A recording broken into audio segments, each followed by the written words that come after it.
हमारी संस्कृति, हमारे संस्कार सदा रहे हमारे साथ। भारत की पुरातन गाथाएं और महान संतों की वाणी। सब्सक्राइब करें तिलक कथाएं। कई तरीके की एलईडी लाइट्स आपके घर और ऑफिस के लिए। GR LED lights, make India bright.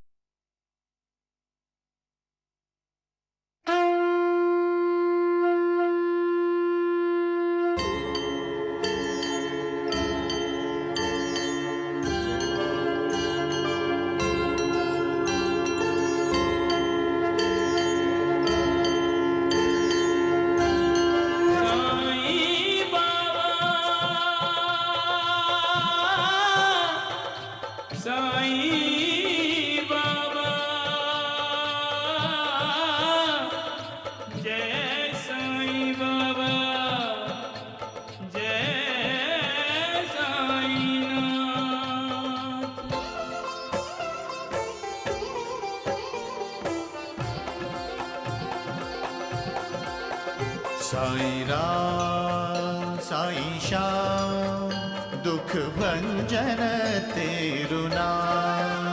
Sai Ram Sai Shyam दुख भंजन तेरु नाम। हे साईं नाथ तेरे आने से, हे साईं नाथ तेरे आने से हुआ धन्य ये धरती धाम धाम। साईं राम साईं श्याम दुख भंजन तेरु नाम। साईं राम साईं श्याम दुख भंजन तेरु नाम। सुख धाम धन धाम साईं राम साईं श्याम गुण धाम यश धाम। साईं राम साईं श्याम ओ भक्त वत्सल दीन बंधु बाबा तुझे प्रणाम। साईं बाबा तुझे प्रणाम।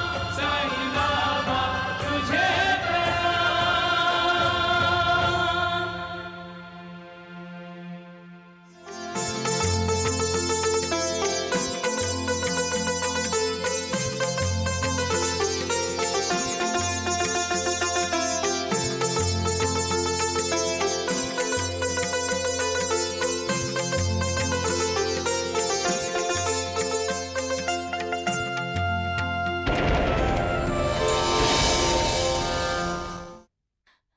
अरे हाथ क्यों खींच लिया तूने? हाँ?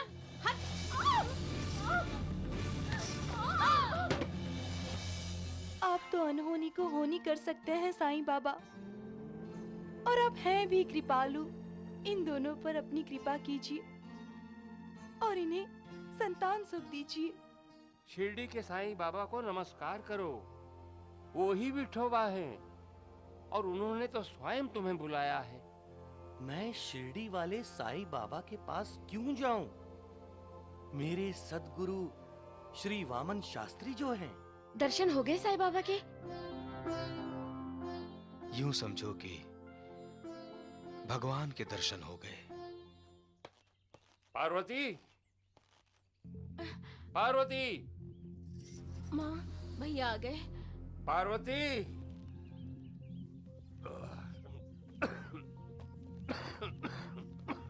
चल, आज मैं चुप रहने वाली नहीं हूँ। कब तक सहेंगे ये पार्वती का जुल्म? आ, ये दोनों बाहर क्यों गई हैं? जरूर कुछ बोलेंगी मेरे खिलाफ।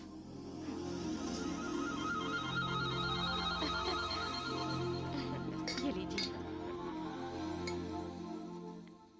कोंडा जी, मुझे तुमसे कुछ बात करनी है। अब प्रणाम माँ जी। प्रणाम करने का नाटक ये अपने पति के सामने मत करो बहू।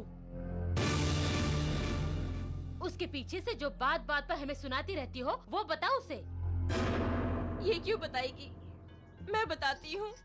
भैया, आपके सामने तो ये बड़ी सती सावित्री, सुशील और आज्ञाकारी बनने का नाटक करती रहती है, लेकिन आपके जाने के बाद हर बात पर हम पर हुक्म चलाती है भैया। सारा सारा दिन हमसे घर का काम करवाती है, और तो और मुझे जानवरों की तरह मारती भी है भैया। ये मगरमच्छ के आंसू बहाना बंद करो सुभद्रा।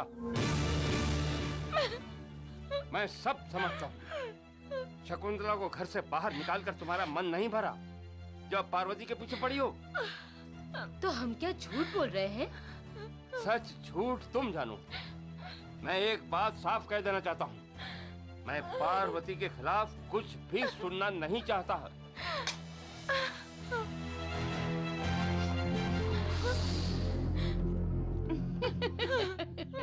सुन लिया माँ जी।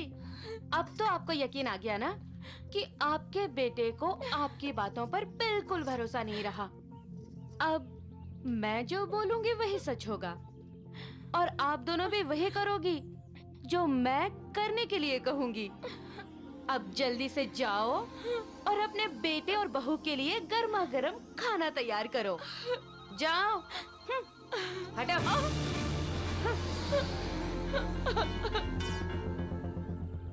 माँ, अब तो हम अपनी फरियाद भी किसी को नहीं सुना सकते माँ।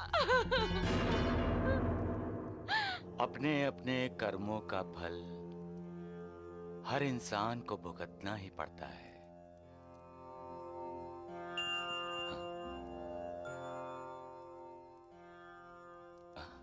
श्यामा, श्यामा, श्यामा, श्यामा, श्यामा, इधर आओ। अरे जल्दी इधर आओ। क्या हुआ साईं बाबा? आपने क्यों पुकारा मुझे? कोई दुष्ट प्राणी मेरे बिस्तर पर है। अरे देख देख, उधर देख। सांप?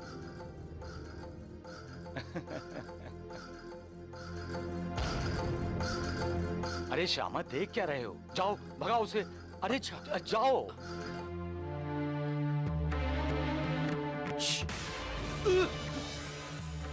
ये तो जहरी है।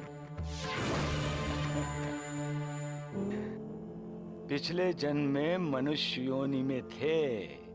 तुम्हारी वृत्ति दूसरों का बुरा करने की थी, जो अब भी है। योनि बदल गई है। अब तो डंक मारना छोड़ दो। हाँ?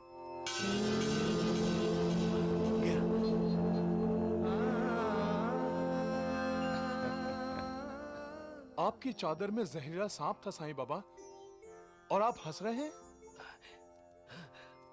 अरे आप हंस रहे हैं? उस वक्त तो डर गए होंगे जब मुझे आवाज दी, अरे श्यामा कहाँ हो, इधर आओ, जल्दी आओ, जल्दी आओ। अब हंस रहे हैं? अरे श्यामा, मैंने तुम्हें इसलिए आवाज दी थी कि वो तुम्हें ही ढूंढ रहा था। मुझे? हाँ। क्यों? पिछले जन्म में तुम दोनों में दुश्मनी थी। अब उसने उसी वृत्ति के साथ इस जन्म में सांप के रूप में जन्म लिया है। वो तुम्हें डंक मारना चाहता था। बचना उससे, डंक मारने का मौका नहीं देना उसे। लो, मैं क्यों चिंता करूं? मैंने तो अपने आप को आपको समर्पित कर दिया है। अब आप सोचिए आपको क्या करना है। हाँ। काय हो? ये मुझे खेतों में क्या दिखाने लाए हैं? भाईजा, मैं जानता हूं ये सब खेत तुमने पहले से देखे हुए हैं, लेकिन मैं चाहता हूं तुम इन्हें आज एक नई दृष्टि से देखो। नई दृष्टि से? हाँ, क्योंकि कल तात्या को यहाँ हल चलाना है, खेती करनी है। आओपन तात्या भी बच्चा है। अब बचपन छोड़कर उसे बड़ा होना है। घर के काम के साथ साथ उसे खेती भी करनी होगी। क्यों? भाईजा, कल मुझे कहीं बाहर जाना पड़ा तो क्या क्या काम है उन सब का तो पता होना चाहिए ना उसे। कहाँ जा रहे हैं आप? एक यात्रा पर। आहो, हम भी आपके साथ आएंगे। नहीं भाईजा, मैं जिस यात्रा पर जा रहा हूं वहां अकेले ही जाना पड़ता है। काय हो? आपको साईं बेटे ने शिरडी छोड़कर जाने की इजाजत दे दी है? हाँ भाईजा। हाँ? वही तो मेरे मार्गदर्शक हैं। बस उनका स्मरण करते करते ही मैं यात्रा पर चला जाऊंगा। साईं बेटे, साईं, साईं बेटे, साईं। क्या हुआ माँ? आप ऐसे भागे हुए क्यों आ रही हैं? वो ताता के पिताजी कह रहे थे कि तुमने उन्हें शिरडी छोड़कर जाने की इजाजत दी है। क्या ये सच है? वो बोल रहे थे कि वो अकेले ही जाएंगे। तुम्हें पता है वो कहाँ जा रहे हैं? हाँ, उन्होंने बताया नहीं आपको? हाँ, कह रहे थे कहीं यात्रा पर जा रहे हैं। लेकिन कहाँ?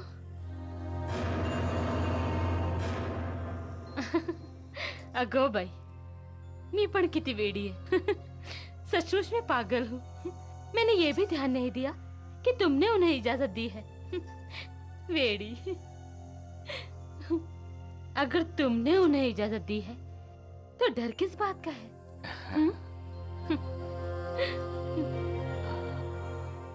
यात्रा के लिए जाना है तो हो सकता है कोई मन्नत मांगी हो और फिर अकेले ही जाना हो।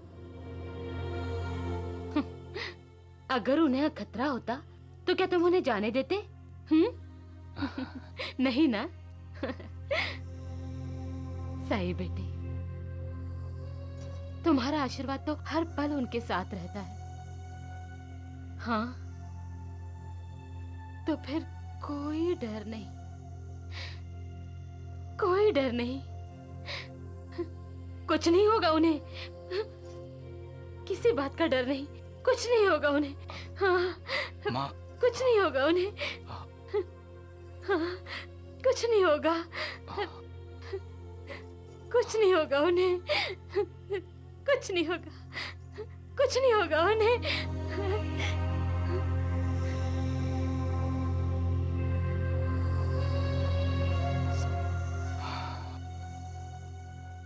साईं बाबा। महालसापति,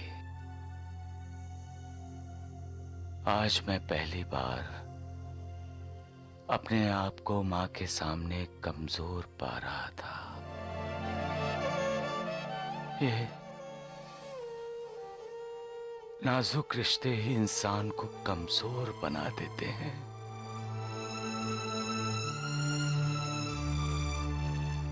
माँ जब मुझसे बातें कर रही थी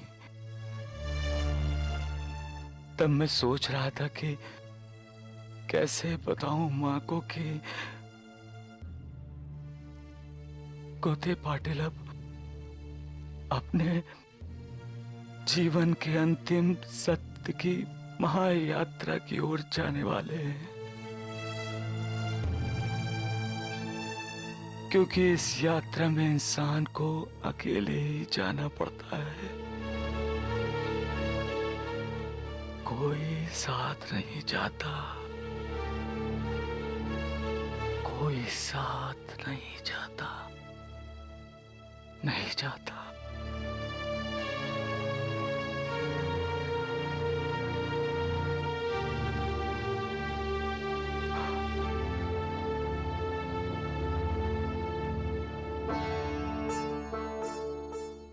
महालसापति, ये कैसी विडंबना है कि मैं यहां दुर्बलों, शोषितों, पीड़ितों और गरीबों को करुणा देने आया हूं, लेकिन मैं अपनी माँ को करुणा नहीं दे सकता, करुणा नहीं दे सकता।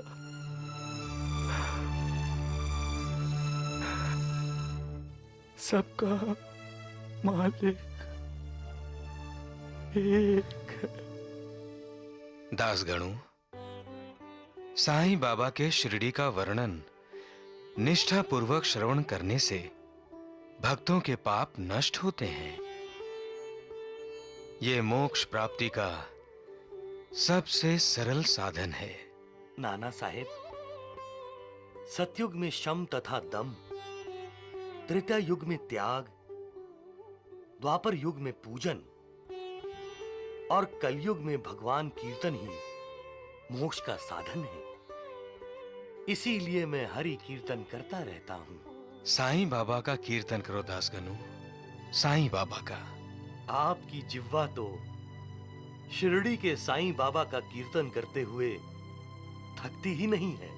क्या भगवान का कीर्तन करते हुए किसी की जिह्वा थकती है दासगनु?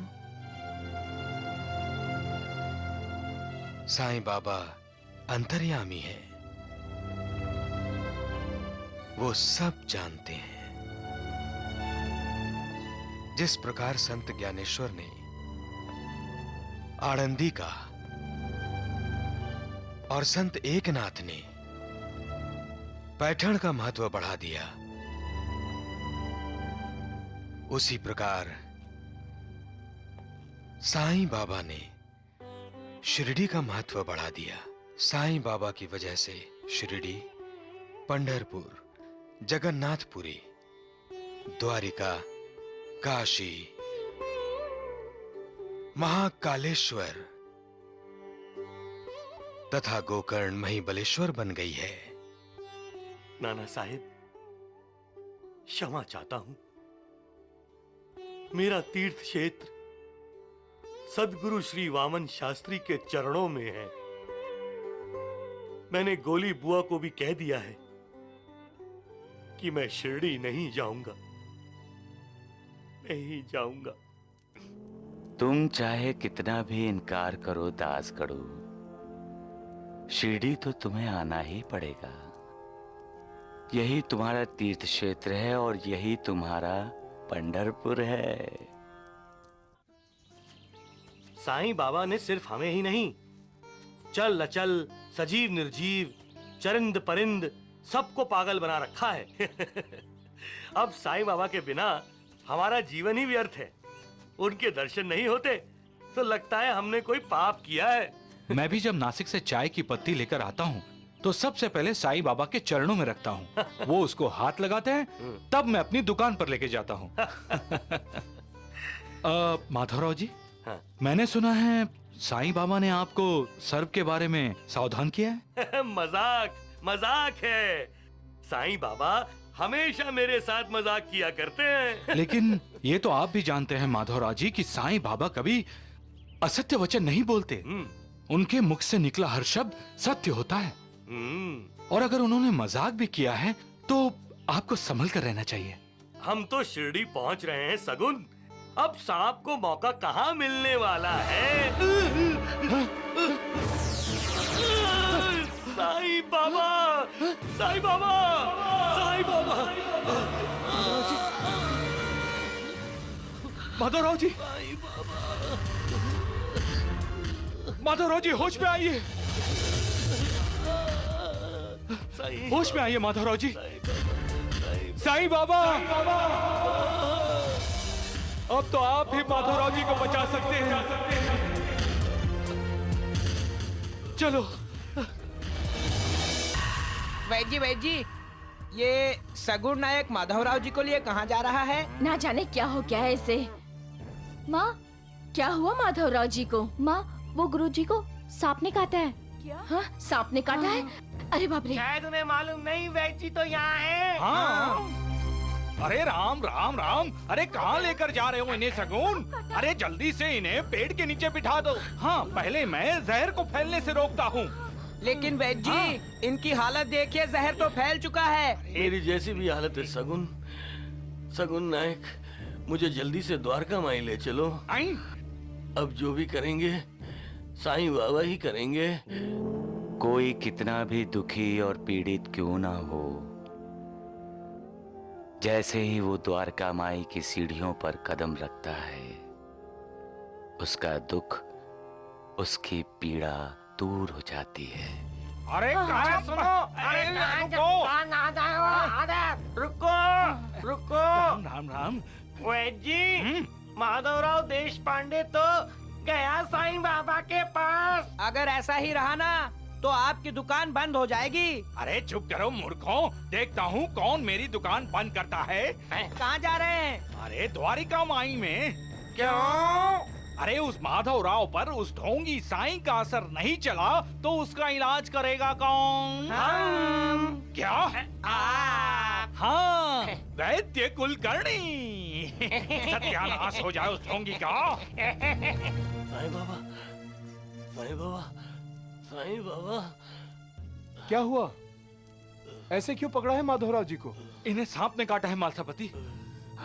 साईं बाबा, साईं बाबा मुझे बचाइए। सांप ने मुझे, मेरी रक्षा कीजिए साईं बाबा, मेरी रक्षा कीजिए साईं बाबा। चले जाओ। साईनाथ, ये आप क्या कह रहे हैं? जाओ, हटो, चले जाओ। चले जाओ यहाँ से। वैद्य जी, साईं बाबा आपको जाने को बोल रहे हैं, वो भी डांट कर। अरे मूर्ख, देख नहीं रहे हो? वो माधवराव को बोल रहा है। कृतज्ञ।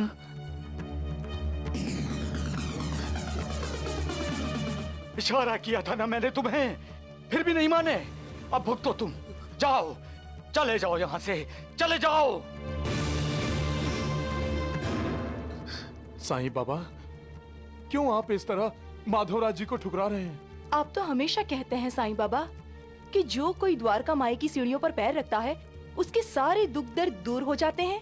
तो फिर माधवराव जी को। हट हट हट, नीचे उतर, उतर तू नीचे उतर। साईं बाबा, गुरुजी तो आपके भक्त है और फिर आप ही ने तो कहा था कि आपका और गुरुजी का बेहतर जन्मों का संबंध है। फिर आप माधवराव जी पर क्रोध क्यों कर रहे हैं? ऐसा क्यों कर रहे हैं साईं बाबा? दूर हो जाओ, हट जाओ यहाँ से। मना किया था ना तुम्हें, फिर भी तुम चले आए। अब बच नहीं सकते तुम। मैं कहता हूँ चला जा, चला जा यहाँ से। नहीं नहीं नहीं जाएगा, नहीं जाएगा। ये ले, हट जा, भाग यहाँ से। उतर, उतर नीचे, नीचे उतर, भाग, भाग यहाँ से। हट जा। इससे पहले तो साईं बाबा कभी इतने गुस्से में नजर नहीं आए। नीचे उतर, नीचे उतर। मैं आपके चरणों में मैं कहता हूँ नीचे उतर। शीश रगड़ने आया हूँ साईं बाबा, शीश रगड़ने आया हूँ। नीचे उतर, नीचे उतर। मैं बोलता हूँ नीचे उतर, नहीं ऊपर मत चढ़ना तुम। नीचे उतर, नीचे उतर, नीचे उतर। नीचे जा, चला जा, चला जा यहाँ से। खबरदार जो ऊपर चढ़ा, नीचे नीचे उतर। मैं बोलता हूँ नीचे उतर, नीचे उतर, नीचे उतर। माधवराव जी, ये दवा पी लीजिए, फौरन पी लीजिए। जहर फैलने से रुक जाएगा। माधवराव जी, मेरी बात सुनिए। P low, P low. नीचे, नीचे। माधवराव जी, नहीं चाहिए मुझे दवा। अब मुझे साईं बाबा की कृपा चाहिए।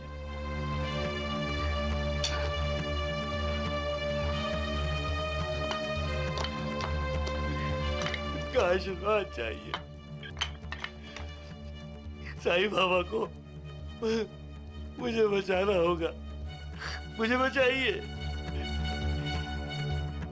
नहीं तो मैं यही दम तोड़ दूंगा। आपने ही मुंह मोड़ लिया साईनाथ, तो मैं किसकी शरण जाऊं, किसकी शरण जाऊं?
श्यामा, कैसे हो अब? ठीक हो ना? आपने मुझे कृतज्ञ कहा? कोई अपने भगवान से भला कैसे कृतज्ञ हो सकता है? मैं आपकी शरण में आया, आपने मुझे ठुकराया, मुझे डांटा, मुझ पर चिल्लाए, उधर जाओ, ऊपर मत आना, चले जाओ। अरे मुझे सबके सामने कितना शर्मिंदा होना पड़ा, जानते हो तुम? अगर मुझे ठुकराना ही था तो बुलाया क्यों साईनाथ? बुलाया क्यों? आप मेरे गुरु हैं और आप ही ने मुझे ठुकराया, सबके सामने मेरा उपहास किया। जब गुरु ही शिष्य को स्वीकार करने से इनकार कर दे तो शिष्य के पास और कोई दूसरा रास्ता नहीं सिवाय अपने जीवन समाप्त करने के। अब मैं भी यही करने जा रहा हूं। मैं यही द्वारका माई में ही आपके चरणों में अपना दम तोड़ूंगा, दम तोड़ूंगा। ठहरो श्यामा, ऐसे कैसे दम तोड़ दोगे श्यामा? मैं तुम्हें भला मरने दूंगा? कैसे शिष्य हो तुम? गुरु की भाषा भी नहीं समझते? अरे मैंने तुम्हें नहीं, उस सांप को कृतज्ञ कहा था।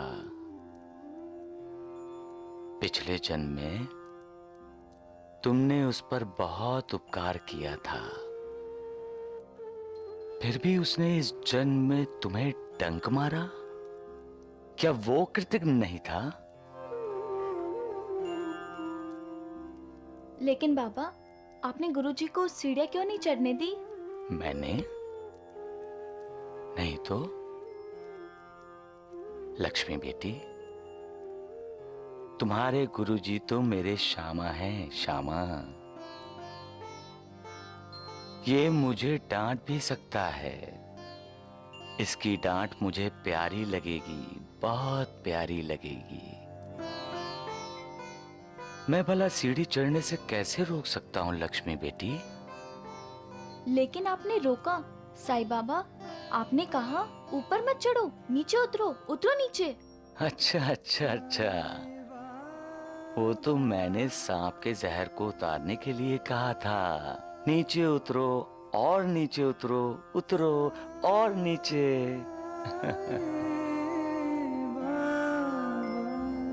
श्यामा, मैं तुम्हारा उपहास नहीं कर रहा था, वो तो मैं सांप के जहर को उतारने के लिए क्रोध रूपी विष का प्रहार कर रहा था, क्योंकि लोहा ही लोहे को काटता है, जहर ही जहर को मारता है।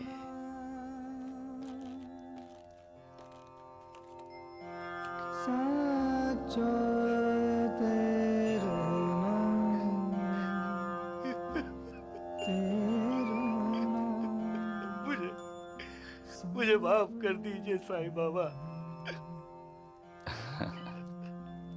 अब तो तुम्हें पता चल गया होगा कि हम दोनों का संबंध कैसा है।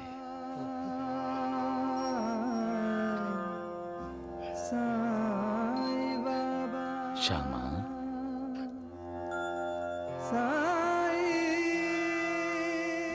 क्योंकि जहर का कहर तो खत्म हो गया।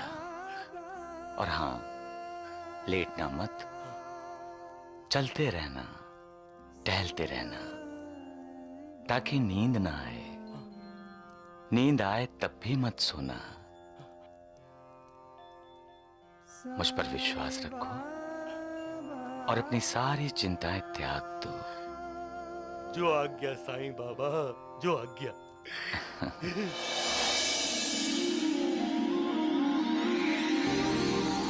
सुभद्रा,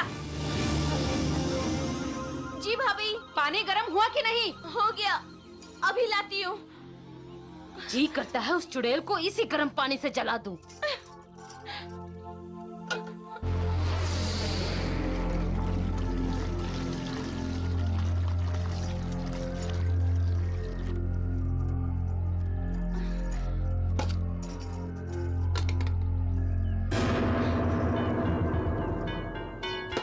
लीजिए भाभी। ये गर्म पानी है? हाँ भाभी, अभी अभी तो चूल्हे से उतारा है। जरा देखो तो कितना गर्म है।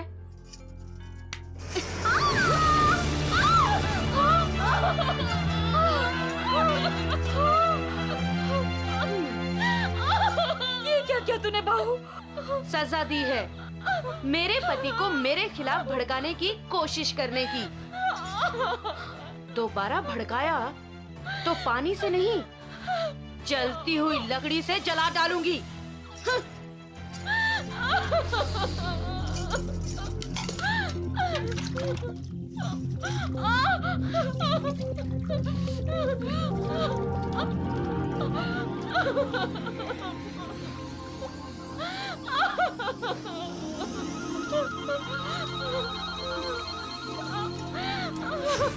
जरा देखो तो। अब तो कोंडा जी को शिकायत करनी ही पड़ेगी इस चुड़ैल पार्वती की। कोई फायदा नहीं है माँ, कोई फायदा नहीं है।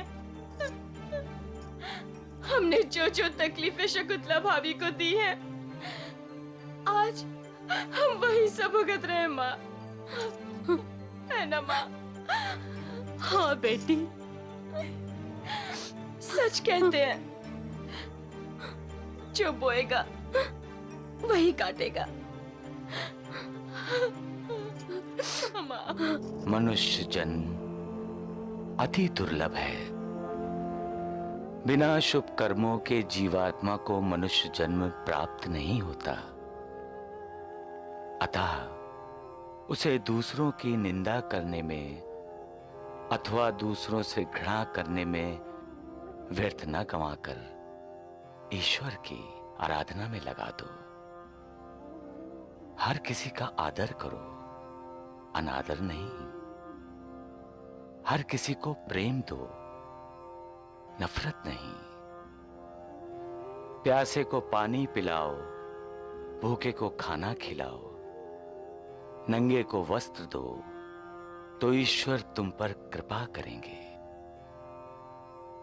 स्वार्थ से प्रेरित होकर जब तुम अपनों के ही शत्रु बन जाते हो, तब तुम मनुष्य स्तर से पशु स्तर पर आ गिरते हो। फिर तुम्हारा उत्कर्ष कैसे होगा? तुम्हारी उन्नति कैसे होगी? तुम उस पर क्रोध मत करो और कभी अभद्र व्यवहार मत करो। जो अभद्र व्यवहार करते हैं उनका जीवन दुष्कर हो जाता है। जो सत्कर्म करते हैं ईश्वर सदा उनके साथ रहता है। सबका मालिक एक है। पार्वती, पार्वती,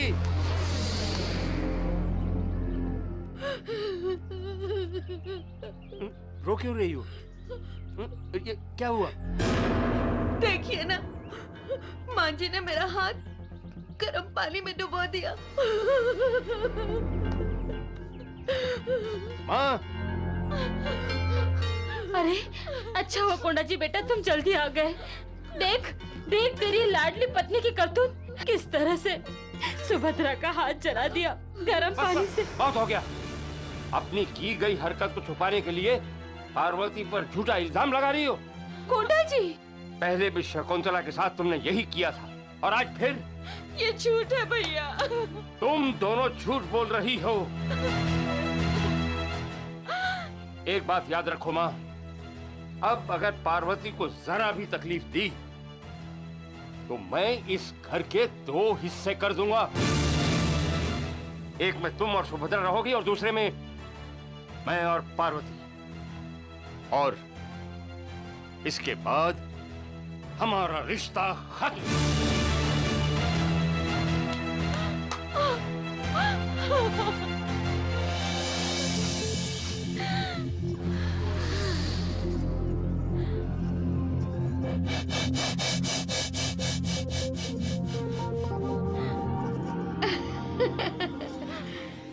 डरिए मत माँ जी, मैं इस घर का बंटवारा नहीं होने दूंगी। इससे पहले ही मैं तुम दोनों को इस घर से बाहर कर दूंगी।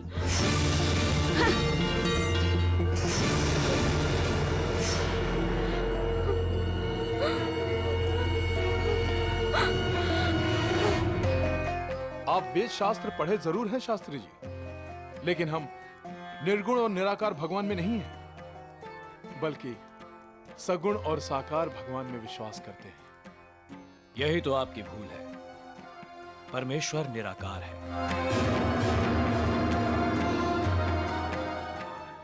और आपको निर्गुण निराकार की ही उपासना करनी चाहिए, क्योंकि सगुण और साकार की उपासना करने के अज्ञान का फायदा पाखंडी उठाते हैं और अपने आप को भगवान मानने लगते हैं। शास्त्री जी, आप हमारे साईं बाबा का अपमान कर रहे हैं। अरे कैसे विद्वान हैं आप? केवल चर्म चक्षुओं से ही संसार को देख रहे हैं, अंतर चक्षुओं से नहीं। हाँ? श्यामा, शास्त्री जी विद्वान हैं और विद्वानों की सदा पूजा करनी चाहिए। महालसापति, शास्त्री जी आए हैं तो हमारी शंका का निवारण अवश्य करेंगे। शास्त्री जी, ब्रह्म के कितने स्वरूप हैं? 2। कौन कौन से? निर्गुण और सगुण। जो निर्गुण है वो निराकार है, अर्थात उसका कोई आकार नहीं, कोई रूप नहीं। और जो निर्गुण है साकार है, अर्थात जिसका आकार है, जिसका रूप है। तो एक ही ब्रह्म के ये दोनों स्वरूप हैं? यही तो कहा है मैंने। फिर भी कोई सगुण साकार की यानी मूर्ति की यानी भगवान के रूप की पूजा करता है और कोई निर्गुण निराकार की। इसमें नई बात कौन सी की आपने? शास्त्री जी, शास्त्रों में गुरु को भगवान का दर्जा दिया गया है। ये ठीक है ना शास्त्री जी? जी हाँ। मनुष्य का पहला गुरु कौन है शास्त्री जी? मनुष्य की अपनी माँ। क्या वो निर्गुण है, निराकार है? क्या माँ अच्छे बुरे गुणों से रहित है? क्या उसका कोई रूप नहीं? गुरु के मार्गदर्शन के बिना कोई भी आध्यात्मिक पथ का पथिक नहीं बन सकता। मैं ठीक कह रहा हूं ना शास्त्री जी? आप ठीक कह रहे हैं। आपका भी कोई गुरु होगा? जी।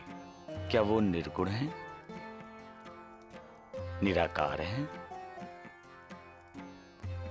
या बिना शक्ल के हैं? चुप क्यों है शास्त्री जी? जवाब दीजिए, दीजिए दीजिए। नहीं, मेरे भी गुरु हैं, सगुण साकार। शास्त्री जी, मनुष्य स्वयं आकार में है, उसके पास शरीर है, रूप है, इसलिए मनुष्य का आकार ईश्वर की उपासना करना स्वाभाविक ही है। भगवान का रूप सामने हो तो ध्यान केंद्रित हो जाता है, एक पहचान सी बन जाती है ना। जब तक सगुण ब्रह्म की उपासना न की जाए तब तक प्रेम और भक्ति में वृद्धि नहीं होती, और सगुण उपासना में जैसे जैसे अग्रसर हो जाता है वैसे वैसे उसमें ज्ञान की वृद्धि हो जाती है। उसके बाद निर्गुण ब्रह्म की ओर अग्रसर हो जाता है।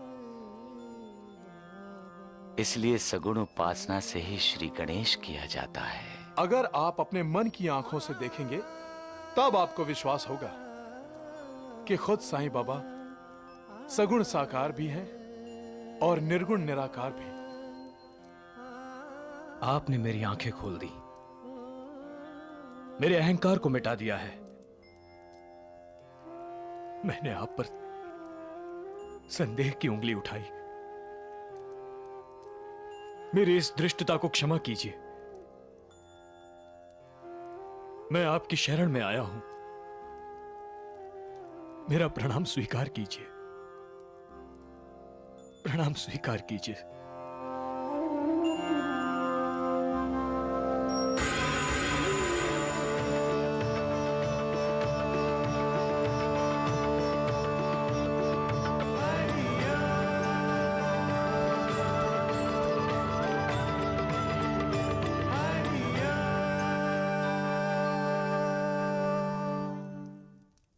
हे सद्गुरु साईनाथ, आप वैराग्य प्रत्यक्ष मूर्ति हैं। आप अनन्य शरणागत भक्तों के आश्रयदाता हैं, उद्धारक हैं। आप ईश्वर का अवतार हैं। आप शरीरधारी होकर भी निर्गुण निराकार हैं। आप साक्षात सच्चित और आनंद हैं। अनंत कोटि ब्रह्मांड नायक राजाधिराज योगी राज पर ब्रह्म श्री सद्गुरु साईनाथ महाराज की जय। साईनाथ महाराज की जय। साईनाथ महाराज की जय। साईं बाबा जैसे ईश्वरीय अवतार को आपने अभी तक नहीं पहचाना तो आप आंखें होते हुए भी अंधे हैं और कानों के होते हुए भी आप बहरे हैं। साईं बाबा तो भगवान हैं, सगुण साकार भी हैं और निर्गुण निराकार भी। नाना साहिब, क्या आप मुझे शिरडी लेकर चलेंगे?